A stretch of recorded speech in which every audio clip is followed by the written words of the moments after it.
Kalau kita perhatikan, sebagaimana saya sebutkan tadi, banyak orang, kita kata boleh kata kebanyakan manusia yang berkahwin inginkan kebahagiaan, tapi bukan semua orang akan mendapat kebahagiaan dalam perkahwinan mereka. Dan kebahagiaan dalam rumah tangga ini adalah salah satu nikmat besar yang Allah kurniakan kepada kita. Kita tengok dalam surah Ar-Rum ayat 21. A'udzubillahi minasyaitonirrajim. Wa min ayatihi, dan di antara tanda-tanda kekuasaan Allah, an khalaqalakum min anfusikum azwajan, iaitulah Allah menjadikan di kalangan kamu pasangan-pasangan. Allah menjadikan di kalangan kita manusia ni pasangan-pasangan. Hak lelaki dengan perempuan, yang perempuan dengan lelaki. Litaskunu ilaiha, supaya kamu tentera kepadanya. Wa ja'ala bainakum mawaddatan wa rahmah, dan Allah menjadikan antara keduanya, antara suami isteri itu mawaddah, kasih sayang, wa rahmah, rahmat.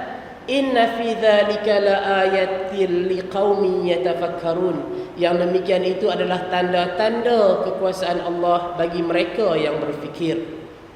Jadi Allah sebut di sini, kasih sayang antara suami isteri ini adalah daripada tanda-tanda keagungan Allah, kekuasaan Allah.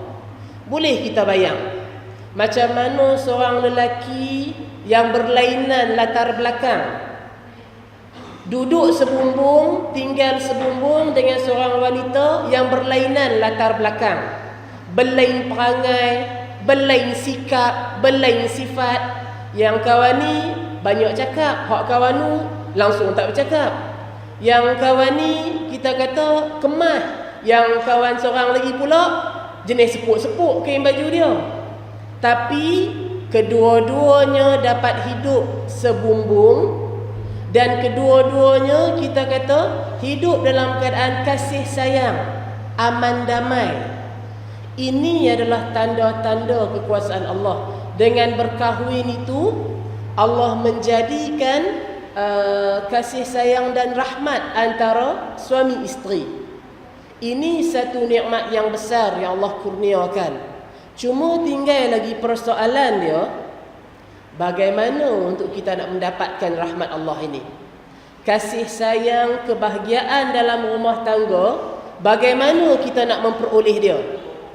Kerana kalau kita perhatikan, kita duk tengok dari sudut realiti, berapa banyak kita kata artis-artis yang berkahwin, tak ada 5-6 bulan cerai terus dah. Bila berkahwin tu, keluar nama, keluar gambar di surat khabar, berapa puluh ribu mas kahwin dia, berapa puluh ribu kita kata duk buat kenduri, hak nu grand belaka. Tapi lepas 5-6 bulan cerai pula. Lepas tu esok nikah pula dengan orang lain. Lepas tu cerai pula.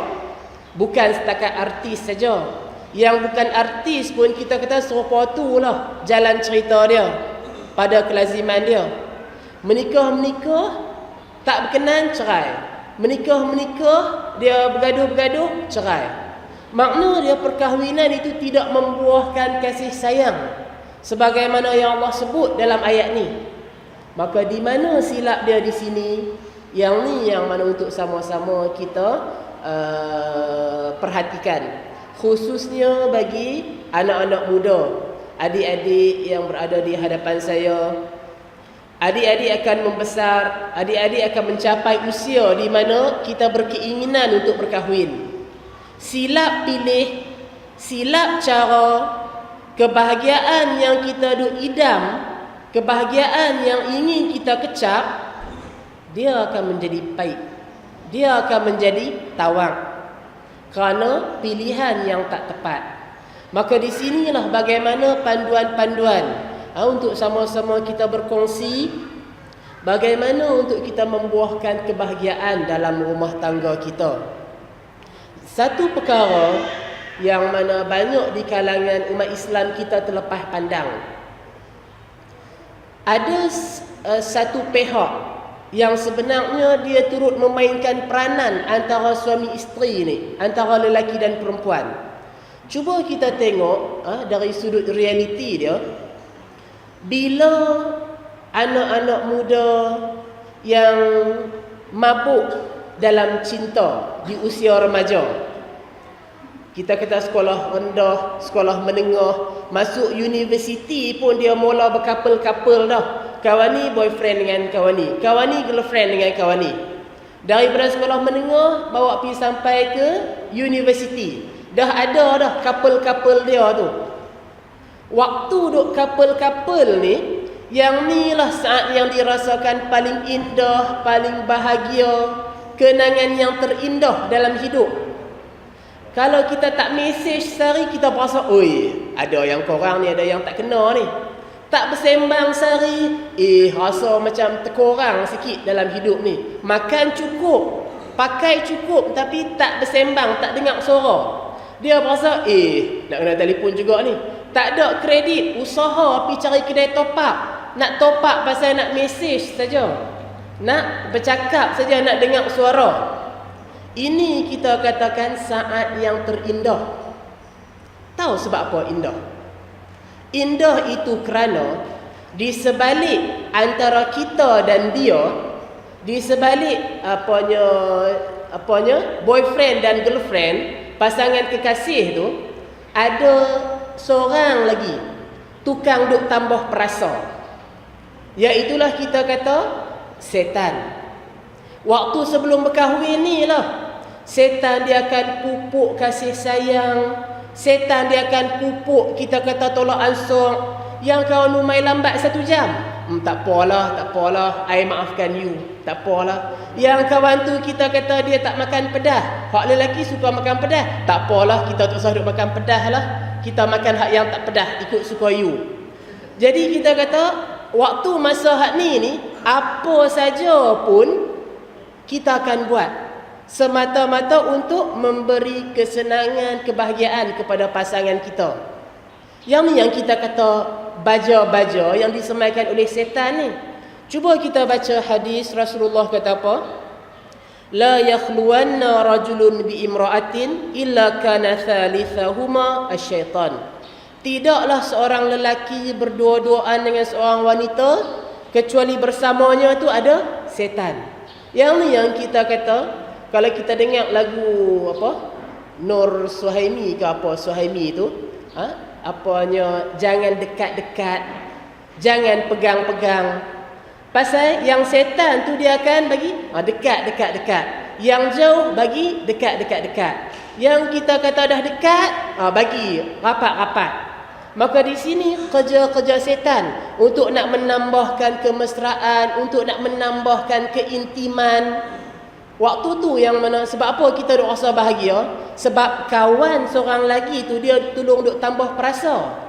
Dia tambah ajinomoto, dia tambah garam, dia tambah pancah, bagi sedap belaka. Yang ni kita kata sebelum berkahwin. Semuanya manis, semuanya elok. Kemudian apabila kita melangsungkan perkahwinan, alhamdulillah boleh juga menikah dengan apanya perempuan yang aku berkenan. Kalau kata dia boleh kat orang lain, tak tahulah aku nak cari siapa dia pula. Kan? Jadi alhamdulillah Allah bagi boleh menikah dengan perempuan hak kita berkenan tu. Kalau tidak, tepuk dailah kita. Jadi bila boleh menikah dengan dia ni, kita kata semangat untuk nak membina hidup baru. Hidup berumah tangga dalam suasana yang lagi aman, lagi harmoni, lagi bahagia. Angan-angan kita itu lazimnya akan hancur. Kebahagiaan yang kita bina di sebelum perkahwinan, bila menikah saja hancur terus. Segala kecantikan, keindahan, angan-angan yang kita bayangkan. Sebab apa? Di sini juga orang yang ketiga tu, syaitan tu dia akan main peranan. Sebelum berkahwin, dia akan buh baja bagi subur naik elok hubungan tersebut. Bila dah berkahwin, setan tu dia akan tabung racun nak bagi padam terus kasih sayang. Yang tinggal kebencian, yang tinggal penceraian. Nak tengok muka pun tak mau dah. Nak bersembang sikit pun, kawan tu tanya sepatah, dia jawab sepatah. Kawan tu tak tanya, dia pun tak tanya. Kalau tidak dulu duk tanya, makan apa, makan tak gi. Lah tak mau tanya dah, makan apa, makan tak gi. Tengoklah bawah tudung ada apa. Hak ni yang kita kata kerja setan. Yang ni juga kalau kita tengok dalam surah Al-Baqarah ayat 102, Allah berfirman, saya ambil yang belakang dia, yang bawah tu saja. Fayata'allamuna minhuma ma yufarriquna bihi bainal mar'i wa zawjih. Maka mereka mempelajari dari kedua malaikat itu sihir, yang mana dengan sihir itu dapat menceraikan antara suami isteri. Dah tak jadi sayang-sayang dah lagi, jadi benci, jadi meluat nak tengok. Yang ni kita kata kerja setan untuk nak meruntuhkan rumah tangga tersebut. Sebelum menikah, dia bagi sayang-sayang, dia bagi mesra-mesra. Sebab apa? Nak bagi buat maksiat, nak bagi berzina. Bila dah menikah, bila dah halal dah kita kata elok dah di sisi Allah, dia nak bagi peruntuh buang, dia nak bagi cerai, dia nak bagi bergaduh. Yang ni yang kita kata kerja setan, yang kita sendiri mesti peka. Kita mesti kena faham apa kerja setan tu yang sebenar. Dan kerana inilah juga saya menyebutkan penting untuk setiap kita, sama ada anak-anak muda ataupun yang telah berkahwin sendiri pun, untuk kita kembali kepada ajaran Islam. Rujuk apa pedoman-pedoman yang Rasulullah dah sebut, apa kita kata panduan-panduan yang ada dalam Al-Quran, supaya para hadirin, kebahagiaan yang kita idam-idamkan akan berterusan, akan berkekalan hingga ke akhir hayat insya-Allah. Jadi di sini kita mulakan panduan dia di sini, pedoman dia dengan sepotong hadis daripada Bukhari dan Muslim. Rasulullah menyebut, tunkahul mar'ah li arba'. Wanita itu dikahwini kerana 4 perkara. 5 liha, kerana harta dia, pasal dia kaya. Wali hasabiha, kerana keturunan dia, sebab dia daripada keturunan hak baik-baik, keturunan yang bagus-bagus. Wali jamaliha, dan kerana kecantikan dia, pasal dia comel, pasal dia lawa, dia cun, dia handsome. Wali diniha, dan kerana agama dia. 4 perkara yang kita kata menjadi pilihan pilihan lelaki bila memilih wanita tu. Tapi apa panduan yang Rasulullah sebutkan di sini? Fazfar bidzatid din. Pilihlah wanita yang beragama, yang tunduk jiwa dia kepada agama. Kerana apa? Taribat yadak. Kalau kita tak pilih wanita yang beragama, binasalah kita. Binasalah rumah tangga kita itu. Jadi di sini Rasulullah menyebutkan secara umumnya 4 perkara ni lah. Sebab apa wanita tu dipilih untuk berkahwin? Pasal dia comel, pasal keturunan dia yang baik-baik. Ni anak tu imam ni anak ustaz ni anak hak nu. Ataupun kita pilih dia pasal dia kaya. Dia kerja besar, dia ada meniaga besar-besar. Jadi dia pun duk belanja kita, selalu boleh pergi jalan-jalan. Tapi yang Rasulullah suruh kita pilih kerana beragama. Tengok wanita ni dia ikut tak agama, dia patuh tak pada panduan agama. Kalau kita ambil kerana beragama, yang ni lah yang mana insya-Allah akan membahagiakan hidup kita. Kalau kita pilih yang comel kebahagiaan disebabkan muka comel, dia cuma dapat bertahan 5-6 bulan. Lepas daripada tu dah duduk hari-hari duduk tengok muka dia, pergi keluar kangang tengok muka lain lagi comel, berkenan kat orang lain pula. Semata-mata berdasarkan comel, kebahagiaan tak kekal lama. Semata-mata kerana wang ringgit ataupun kesenangan dunia, kebahagiaan itu tak kekal lama. Semata-mata kerana keturunan, dia tidak akan kekal lama kebahagiaan. Tapi kalau pilih kerana agama lah yang akan membimbing baik lelaki ataupun perempuan untuk tunduk dan taat pada pedoman-pedoman bila kita menikah. Dan pedoman-pedoman agama itulah yang sudah pasti akan membawa kepada kebahagiaan. Pasti, garanti. Dia bukan perkara yang kita kata ragu-ragu ataupun was-was. Dan bagi lelaki, sepotong ayat Al-Quran untuk sama-sama kita renung. Orang perempuan ni adalah perhiasan dunia. Dan sebaik-baik perhiasan dunia, Nabi kata, adalah wanita yang salihah. Dalam surah Ali Imran ayat 14, Allah berfirman yang mana bermaksud, dihiaskan kepada manusia mencintai wanita-wanita, anak-anak, harta benda yang banyak daripada emas, perak, kuda yang bagus, binatang-binatang ternak dan tanam-tanaman. Demikianlah kesukaan hidup di dunia dan di sisi Allah tempat kembali yang sebaik-baiknya. Allah sebutkan di sini perhiasan-perhiasan dunia ni, kita ni manusia ni, kita ni lelaki ni, kita suka pada orang perempuan. Kita suka pada anak-anak. Dah beranak seorang, nak beranak dua, nak beranak tiga, nak beranak empat. Kita suka pada harta benda. Nak duit banyak, nak emas, nak perak, nak segala-segala harta benda yang banyak. Dan kita suka pada kuda yang bagus. Kuda yang bagus ni kita kata kenderaan. Ada motor Modena string, nak beli motor yang 250cc. Ada kereta kancil, kita try nak beli kereta Inspira. Kita mau hak kemas-kemas lah kereta tu. Dan kita nak juga binatang-binatang ternak yang banyak. Kalau lah aku ada apa ladang lembu, ladang kambing, hak besar-besar, syok rasa.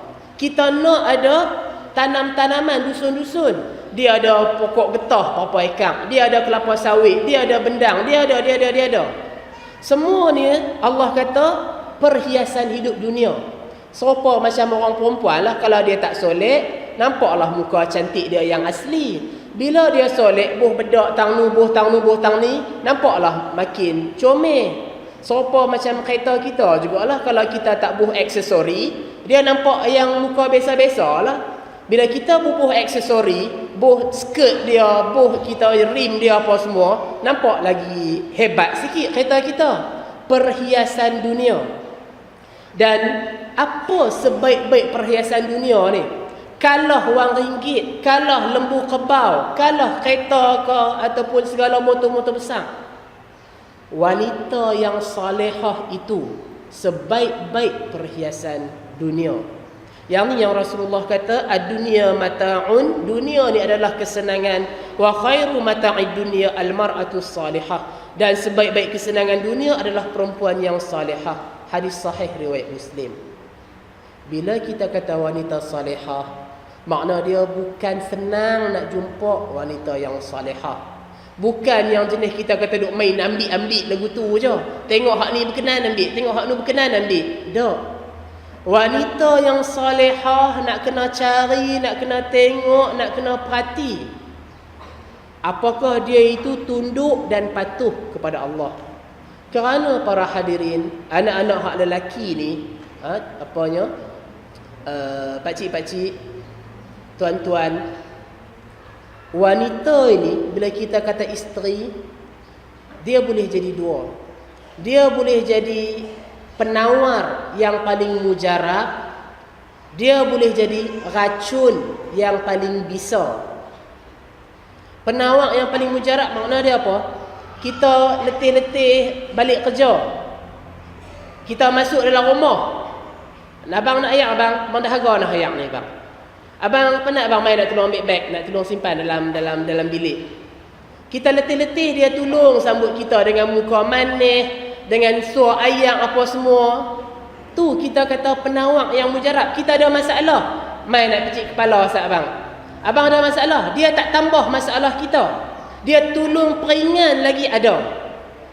Tapi kalau kita kata racun yang bisa ni, balik kerja, banyak-banyak kerja, dia balik rumah dia pokpek-pokpek pula. Abang ni tak cukup, abang hak ni, abang hak ni, abang hak ni. Dia tambah lagi masalah dekat kita. Kita pun, tu yang kita kata rumah tu jadi panas tu. Aircon berceretek, aircon penuh dalam rumah, tapi duk rasa panas lagi. Sebab isteri itu tidak menjadi penawar, tapi dia menjadi racun. Sebab itu Ustaz sebutkan sungguh-sungguh kepada anak-anak muda ni, nak cari pasangan, jangan kita kabur pandangan mata. Nilailah pada yang agama. Yang ni sungguh-sungguh untuk kita nak ambil kebahagiaan. Kalau kita nak mendapatkan kebahagiaan di dalam rumah tangga.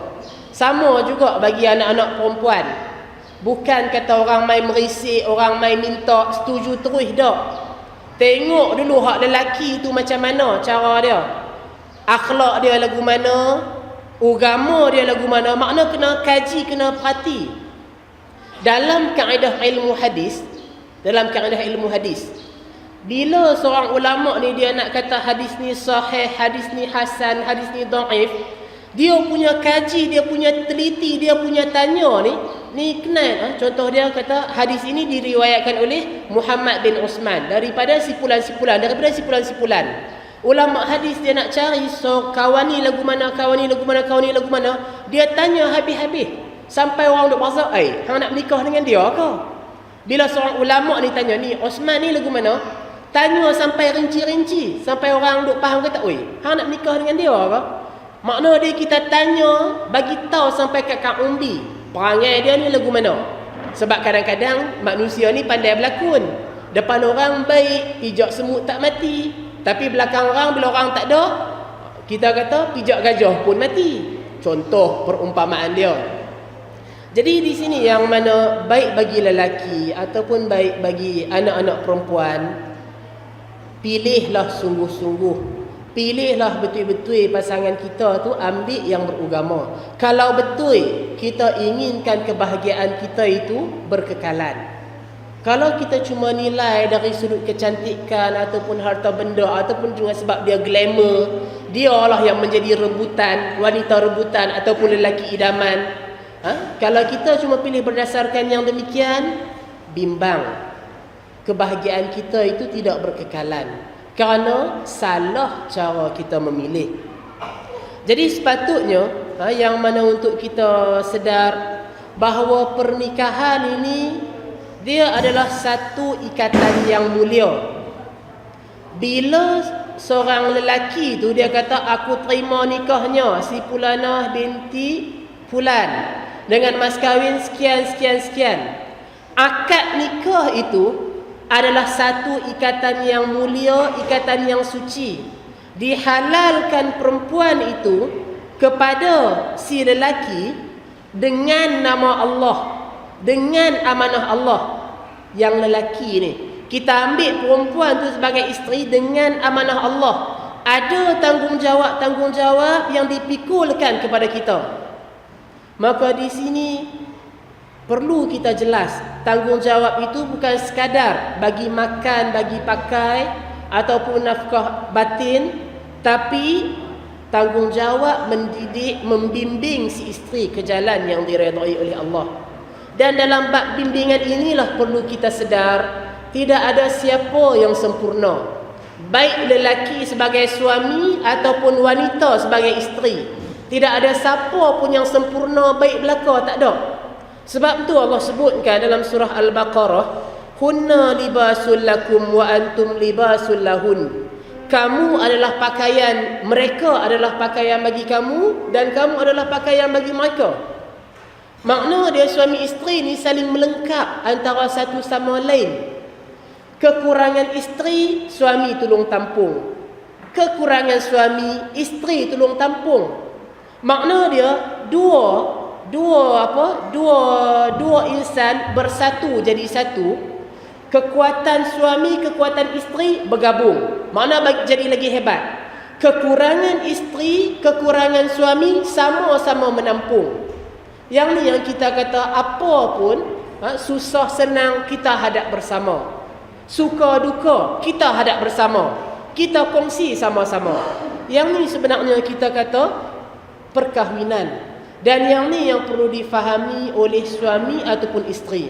Tak ada yang baik semua, tak ada yang sempurna semua. Walaupun wanita tu kita tahu wanita idaman kita, tapi tetaplah pada dia ada kekurangan sekian. Samalah juga bagi kita. Walaupun kita lelaki pilihan dia, tetaplah bagi kita ada kekurangan sekian.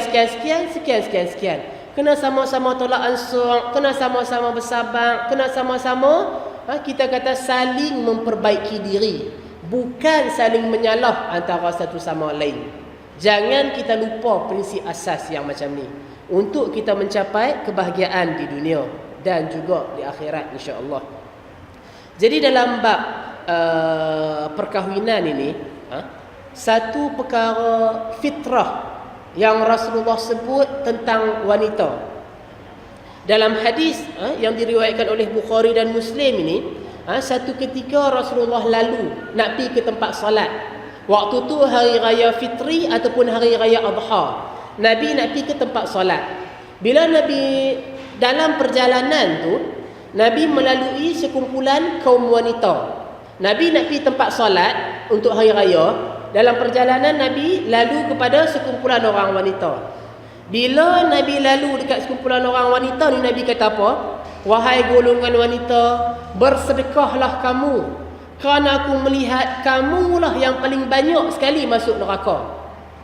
Bila Nabi lalu dekat golongan kaum perempuan ni, Nabi kata, wahai kaum wanita, sedekahlah kamu, banyak-banyak bagi sedekah. Sebab apa? Sebab kamulah yang paling banyak penduduk ahli neraka. Maka para wanita pun dia heranlah, pasal apa yang perempuan yang banyak duduk dalam neraka? Maka mereka bertanya, mengapa demikian wahai Rasulullah? Sebab apa? Maka Nabi kata, kalian banyak mengutuk dan engkar pada suami. Salah satu kita kata kelemahan yang ketara pada perempuan, banyak duk mengutuk dan engkar pada suami, tak dengar cakap suami. Dan Rasulullah kata, tidak seorang pun yang aku lihat singkat akal dia, kurang agama dia, tapi dia dapat mempengaruhi jiwa lelaki yang teguh, melainkan kalian, melainkan orang perempuan. Makna dia orang perempuan ni, walaupun Rasulullah kata tadi akal dia tu singkat, agama dia tu kurang, tapi dia mampu mempengaruhi hati lelaki yang keras.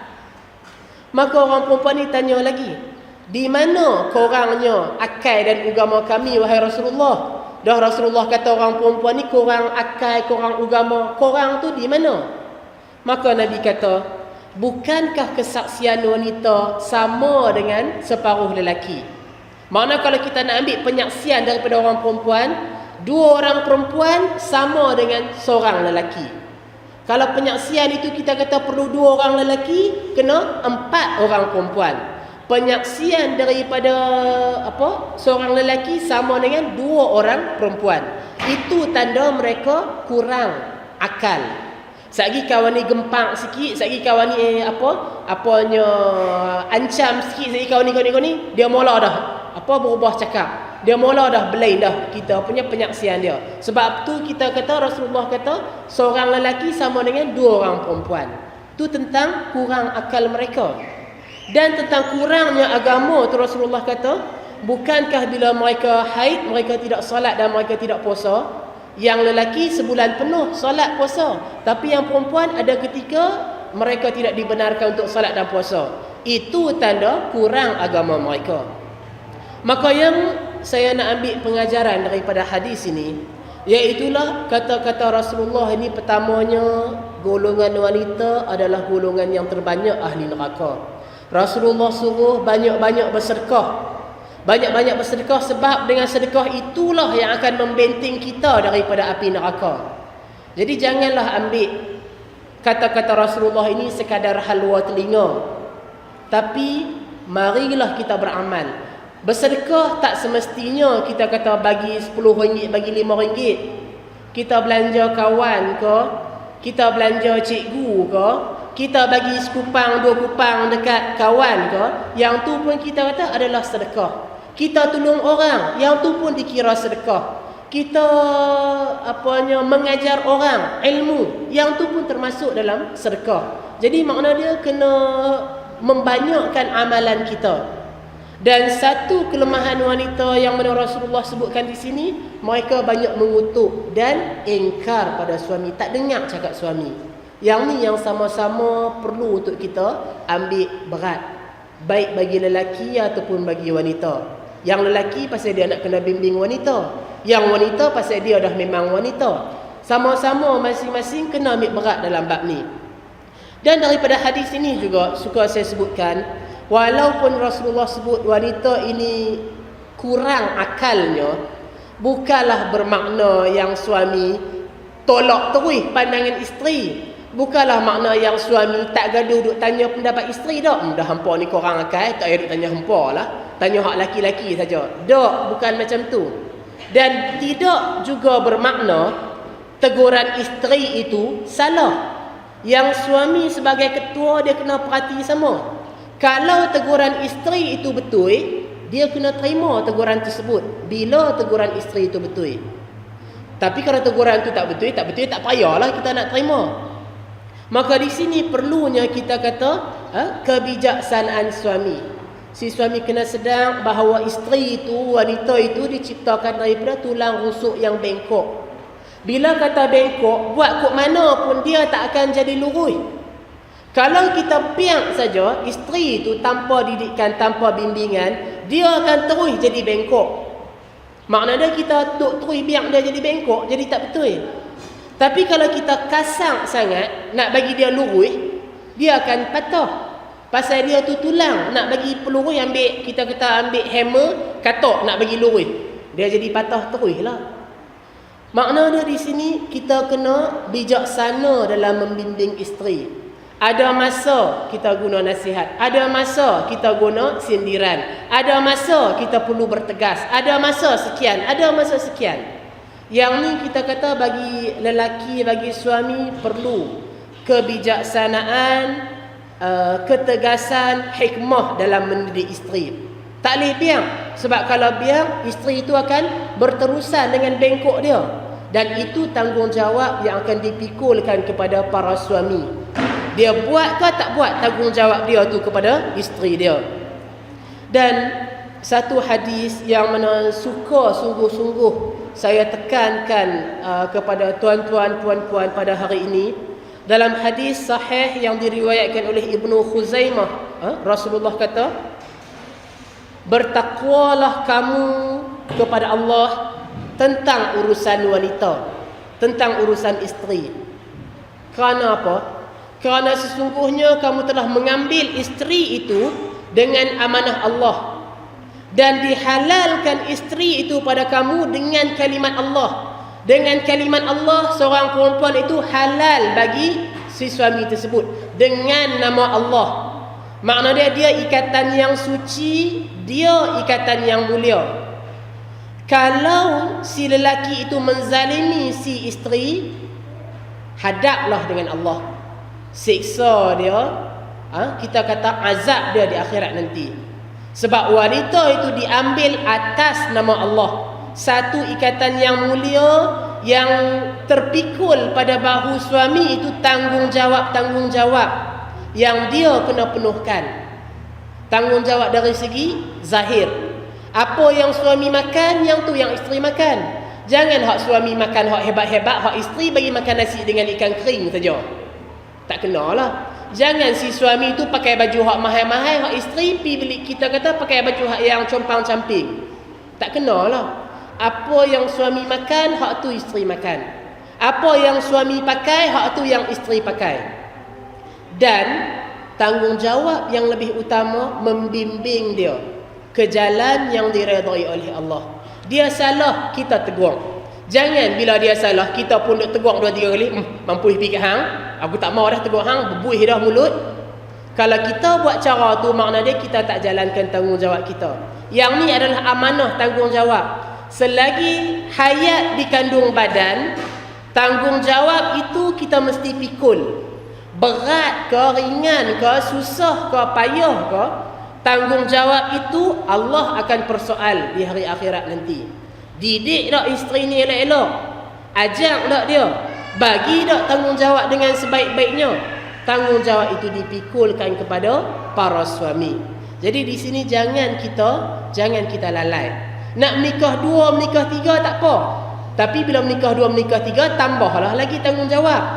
Kalau mampu memikul tanggungjawab yang demikian, nikahlah 2, 3, 4. Takat tu saja. Tapi kalau berasa yang seorang pun tanggungjawab tak mampu kita pikul, tak buat elok lagi, makna dia kita lah yang menilai diri kita. Sebab dalam Al-Quran Allah sebut apa? Kalau kamu takut tidak berlaku adil pada isteri, seorang sajalah isteri yang kita ambil. Tapi kalau kita yakin boleh berlaku adil, mampu berlaku adil, tak ada masalah apa.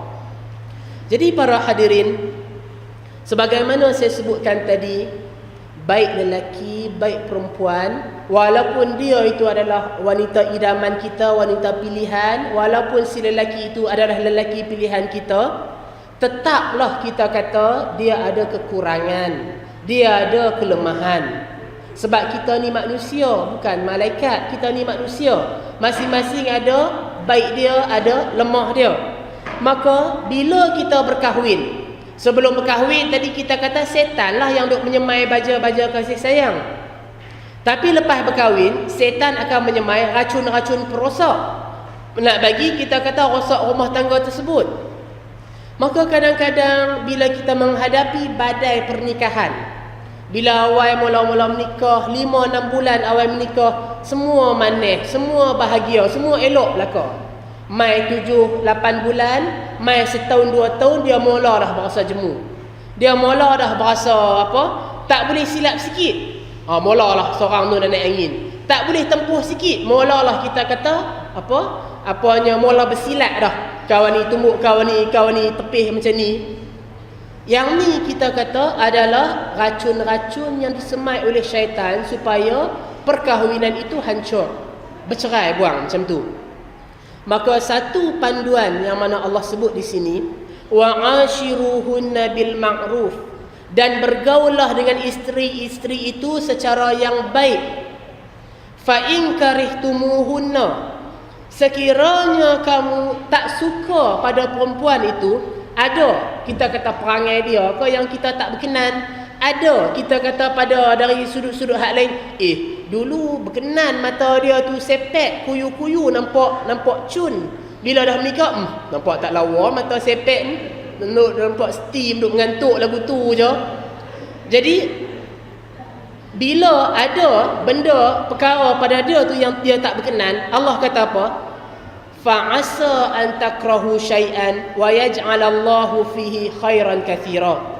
Maka bersabarlah, kerana mungkin pada sesuatu perkara yang kamu tak suka pada dia, tapi yang sebenar Allah jadikan pada dia tu kebaikan yang banyak. Di sebalik adalah compang-camping dia 1, 2, 3 hak tu, tapi pada isteri tu ada banyak lagi kebaikan-kebaikan dia hak lain. Jadi di sini yang mana perlu kita sedar, yang mana jangan bila kata tak suka, aku cerai terus lah hang. Tak. Ada di sebalik, sebab kita kata manusia tadi tak sempurna, ada di sebalik kekurangan sekian, ada banyak lagi kebaikan-kebaikan dia tu. Dan dalam hadis Rasulullah sebut, la yafraq mu'minun mu'minatun in kariha minha khuluqan radiya minha akhar. Janganlah seorang mukmin memarahi wanita mukminah jika kamu benci akan perangai dia. Ada perangai dia yang kita tak suka, mungkin nescaya ada pula pada dia bahagian-bahagian yang lain yang kita suka, yang kita berkenan. Dia ni kita kata kalau marah saja pok-pek. Tapi apa kebaikan dia? Dia prihatin bila kita demam, dialah yang duk picit kepala, bagi Panadol, bagi minum ayam. Dialah yang duk jaga kita sampai pukul 3 pagi. Kita dah sakit duk lena kroh. Dia seorang tak lena, pasal dia tolong jelum kepala kita. Makna dia dalam kita kata ada yang kita tak berkenan, tapi di sudut yang lain ada kebaikan-kebaikan yang banyak pada dia. Makna dia itu, bagi lelaki dia kena ambil berat dalam bab ni. Yang bagi perempuan pun yang mana ada kelemahan, kekurangan kita perbaikilah. Samalah juga bagi lelaki ada kekurangan, kelemahan, kita perbaiki masing-masing. Dan Rasulullah sebutkan dalam sepotong hadis, khairukum li ahli. Sebaik-baik kamu adalah orang yang paling baik kepada ahli keluarga dia. Wa ana khairukum li ahli, dan akulah yang paling baik di kalangan kamu terhadap ahli keluarga aku. Rasulullah kata orang yang paling baik ni, kita di kalangan orang yang beriman ni, yang paling baik siapa? Yang paling baik di kalangan ahli keluarga dia. Sebab banyak juga kita perhati manusia ni, ragam manusia ni, dia kalau dengan kawan, dia kalau dengan orang luar baik sungguh. Kita kata jaga sungguh. Tapi kalau dengan isteri, kalau dengan anak, tak boleh silap sikit dia nak marah. Tak boleh silap sikit dia naik angin. Sebab tu di sini Rasulullah kata sebaik-baik kamu adalah orang yang paling baik kepada ahli keluarga dia. Cakap bagi elok, layan bagi bagus. Yang tu untuk sama-sama kita merenung diri kita, di mana keadaan kita. Jadi para hadirin, bagi suami juga, sebagaimana hadis yang saya sebutkan tadi, suami adalah ketua, suami adalah pemimpin. Isteri pula, dia adalah penolong bagi suami dia. Dalam rumah tangga, satu keputusan saja yang kita kena dengar, iaitu keputusan daripada ketua, keputusan daripada suami. Ini adalah perintah Allah daripada Al-Quran dan daripada hadis Rasulullah SAW. Wa ulil amri minkum, taatlah pada orang yang memimpin di kalangan kamu. Makna dia si suami itu dia yang memimpin si isteri. Makna bila si suami itu adalah ketua, isteri wajib taat pada suami. Walaupun ada kita kata mungkin berlaku isteri ni lagi pandai daripada suami. Suami mengaji takat SPM saja. Yang isteri itu dia mengaji sampai master PhD. Yang suami ni dia kerja bendang saja. Yang isteri dia jadi bos, dia jadi pengarah. Tetaplah di rumah tangga, isteri kena dengar cakap suami. Walaupun si isteri tu lebih bijak daripada suami, isteri tetap kena taat pada suami. Boleh si isteri bagi pendapat, abang buat lagu ni macam tak berapa nak bagus. Mau tak kalau kita buat macam ni. Boleh si isteri memberi pendapat, tapi sekadar pendapat. Kalau suami tak mau nak dengar, tak payahlah. Jangan, abang ni dah lah tak pandai, orang bagi cadangan tak mau nak ikut. Ni yang kata bodoh, tak cerdik ni. Tak cerdik dah lah, tak cerdik, tak boleh nak ajak. Tak boleh lah kita kata lagu tu. Saya tak mau duk kata apa dah lepas ni. Duk bagi nasihat, duk bagi tegur, tak mau nak dengar. Isteri pun tak boleh lah dia buat lagu tu. Dia kena cerdik macam mana dalam nak tune, kita kata. Untuk kita kata nak, kalau kata suami tu buat keputusan yang tak kena, macam mana dia nak nasihat supaya tidak menjatuhkan maruah si suami. Janganlah depan-depan anak, abang apa buat lagu ni, tak cerdik kau lagu ni. Jangan kita marah dia depan-depan anak. Jangan kita marah si suami tu depan-depan kawan dia. Tapi bawa, abang, masa abang kita pergi kat bilik, masa abang pergi kat dapur, cakap elok-elok, cakap lembut-lembut dengan cara yang bersopan, tegur dia. Abang, ni lagu ni macam ni ikut, ni macam ni ikut. Kalau suami tu terima, tak apalah, alhamdulillah. Tapi kalau suami tak terima, tak apalah, kita dah buat dah tanggungjawab kita. Selama perintah suami itu tidak menyalahi syarak, kita wajib taat pada suami. Walaupun perkara itu kita nampak percaturan tak berapa nak cerdik, tak berapa nak kena. Pi kangap, lepas tu mai balik pula, pi pula lagi, mai balik pula, duk pi ulang-ulang kali, 2-3 kali kerja. Nampak tak cerdik, tapi dah suami kata lagu tu, dengar sajalah. Selagi perintah itu tidak menyalahi syarak, wajib si isteri taat pada suami. Itu adalah perintah asas yang disebut dalam Al-Quran dan hadis-hadis Rasul sallallahu alaihi wasallam. Dan suami itu amat besar kedudukan dia bagi isteri. Sehingga kan kalau manusia ni boleh sujud kepada manusia yang lain, tetaplah yang sebenar tak boleh tak boleh. Memang tak boleh pun. Saya nak sujud dekat tuan-tuan, tak boleh. Tuan-tuan nak mai sujud kat saya, tak boleh. Kita sama-sama manusia tak boleh sujud kepada sama-sama manusia. Sujud pada Allah saja. Tapi Nabi kata, kalaulah boleh seorang manusia sujud pada manusia yang lain, Nabi kata apa? Nescaya aku akan suruh isteri sujud pada suami. Kerana besarnya kita kata peranan suami itu kepada isteri. Yang ni yang kadang-kadang kita tengok terbalik. Kalau anak perempuan, pernah tak dia marah ayah dia? Pernah tak dia kita kata engkar pada ayah dia? Selalu dengan ayah kita takut, kita dengar sungguh-sungguh. Tapi mai tang suami kita menjawab. Mai tang suami kita tak dengar kata. Yang sebenar bila seorang wanita itu dia beralih department, dia beralih jabatan, asalnya kita kata anak Pak Fulan sekian. Bila dia telah menjadi isteri si Fulan, dia wajib taat pada suami. Tidak ada lagi ketaatan pada ibu bapa dia. Dia mesti ikut kehendak suami, bukan lagi mengikut kehendak ibu bapa dia. Sebab dia telah beralih kedudukan dia tu. Dia telah menjadi isteri. Bila kata isteri, tanggungjawab dia yang utama adalah pada suami dia. Di sini jangan kita silap dalam menilai. Kadang-kadang bila pasangan-pasangan muda ni dia menikah, yang perempuan pun kita kata cerdik, mengaji universiti. Lepas tu bila menikah je lelaki kita, tak usah duk kerja lah, jaga anak lah, bagus sikit. Duk tengok lah ni anak-anak kecil ni banyak yang tak ketahuan lah. Duk hantar pergi nursery, duk tak jadi apa pun. Baik mak dia lah yang jaga dia sendiri, lagi bagus, lagi elok. Yang suami suruh isteri tu jadi suri rumah. Yang mak si isteri pula, mengaji tinggi-tinggi, nak duduk di dapur saja. Kerja tak usah duk ikut cakap lelaki hang. Apa ni? Ni lagi sekolah mahal. Apanya hak ni semua nak kena pakai duit. Cukup kau gaji lelaki hang seorang-seorang nak sara, beli susu, beli pampers semua tu. Mak pula duk cucuh lagu lain. Jadi hak mana yang isteri tu nak kena ikut? Wajib taat pada suami. Jangan silap dalam nilai. Kita ikut mak, kita duk rasa perbuatan kita tu betul dah. Tapi yang sebenar dia melanggar perintah Allah. Sebab kita wajib taat pada suami. Walaupun kadang-kadang mak duk, hang sanggup lah duk tengok mak ni makan hati. Mak duk jual nasi lemak hari-hari nak bagi sekolah masuk U. Tiba-tiba kerja di dapur saja jadi suri rumah. Sanggup kita kata menghancurkan harapan si ibu.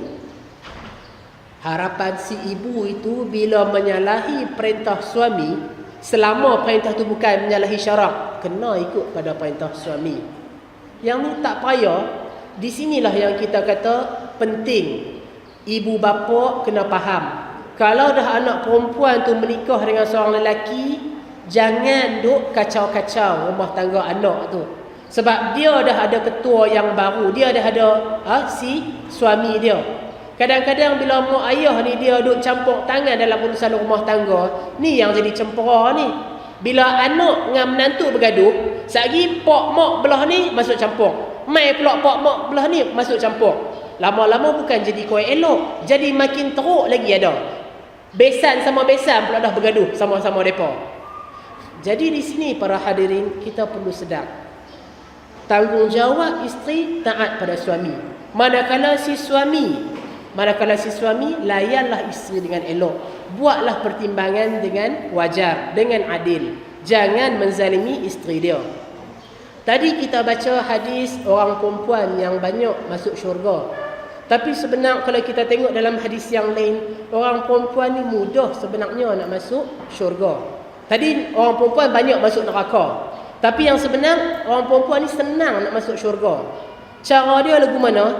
Dalam sepotong riwayat daripada Ahmad dan Ibnu Hibban dengan darjat yang hasan, Nabi kata, "Idza sallatil mar'ah khamsaha wa hasanat farjaha wa ata'at ba'laha, yakni zawjaha, dakhalat min ayyi abwabil jannah sya'at."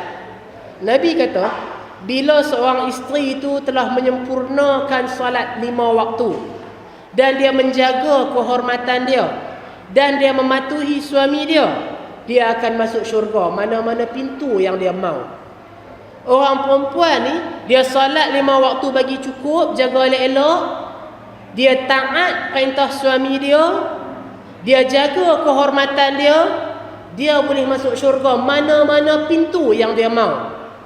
Yang tu kelebihan yang Allah bagi kepada orang perempuan. Dan ditanya kepada Rasulullah, siapakah isteri contoh? Isteri yang paling bagus sekali, siapa dia? Macam mana nak jadi isteri contoh ni? Nabi kata, iaitulah isteri yang menggembirakan suami dia. Setiap kali suami memandang pada dia. Bila mana suami tengok saja muka isteri, rasa sejuk, rasa lapang, ada masalah-masalah hilang belaka. Seronok bila tengok muka isteri. Isteri yang segera mematuhi suami dia. Bila suami suruh buat lagu ni dia cepat buat. Ni pada perintah yang tak menyalahi syarak lah. Kalau suami suruh buat benda maksiat, isteri tak boleh ikut. Haram isteri ikut.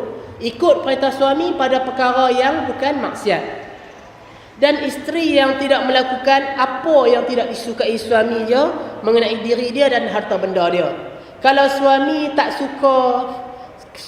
suka isteri bertandang kat rumah jiran, janganlah dia duduk tandang kat rumah jiran. Jadi kalau suami tak suka, ni beras ni untuk kita makan saja no, jangan duk bagi orang lain makan pula. Jadi janganlah kita buat benda yang si suami itu tak suka, selama perkara itu tidak menyalahi syarak asas dia.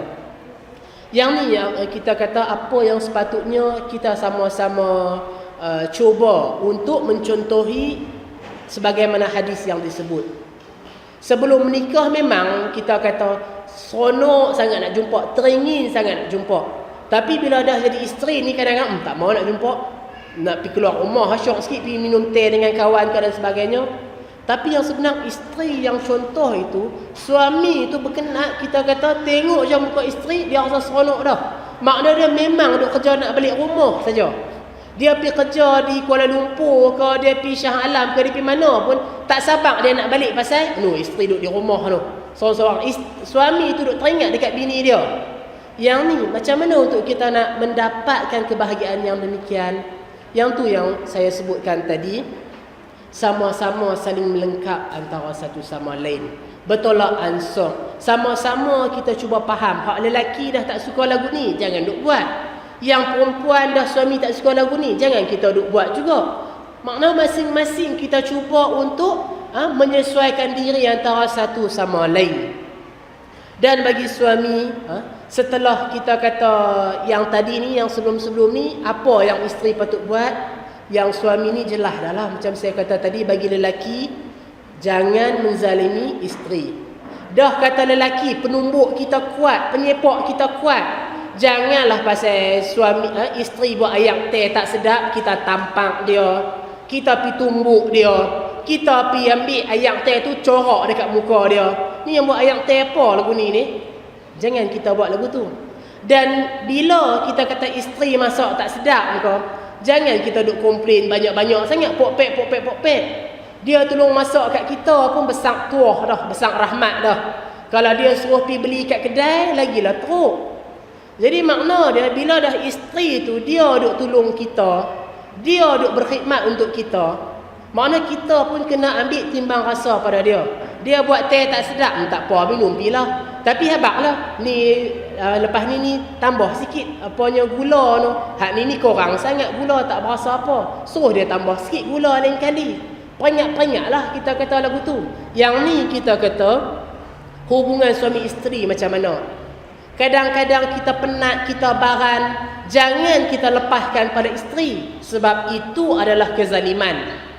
Yang ni juga para hadirin yang mana kalau kita perhati, kalau kita kita kata macam di mahkamah-mahkamah, biang isteri tu tali tak bergantung, ikat tak bergantung, ikat tak bertali, maka yang ni kezaliman suami tu Allah akan tanya di hari akhirat sana nanti.